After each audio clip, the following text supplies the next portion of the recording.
পাকিস্তানের বিপক্ষে আবারও ইতিহাস গড়ল বাংলাদেশ।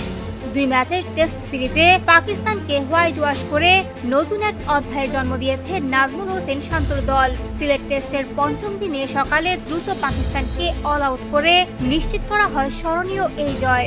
আর এর মধ্য দিয়ে টেস্ট ইতিহাসে প্রথমবারের মতো টানা 4 ম্যাচ জয়ের স্বাদ পেল বাংলাদেশ।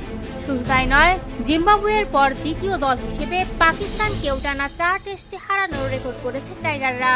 বাংলাদেশের জন্য এটি যেমন গর্বের মুহূর্ত, তেমনি পাকিস্তানের ক্রিকেটের জন্য বড় এক ধাক্কা। তবে পরাজয়ের হতাশার মধ্যেও বাংলাদেশকে কৃতিত্ব দিতে ভুল করেননি পাকিস্তানের সাবেক অধিনায়ক ও উইকেটকিপার ব্যাটসম্যান রশিদ লতিফ। পাকিস্তানের একটি টিভি চ্যানেলে দেওয়া সাক্ষাৎকারে তিনি স্পষ্টভাবেই বলেছেন, বাংলাদেশের ক্রিকেট এখন অনেক দূর এগিয়ে গেছে।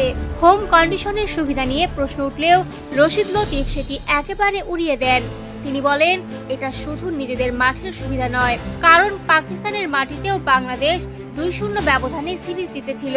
তার মতে, বাংলাদেশের সবচেয়ে বড় শক্তি এখন আত্মবিশ্বাস এবং পরিকল্পিত ক্রিকেট। রশিদ লতিফ আরো বলেন, বাংলাদেশের তৃণমূল ক্রিকেট, অনূর্ধ্ব-19 দল এবং এ দল সবকিছুই এখন অনেক গোছানো।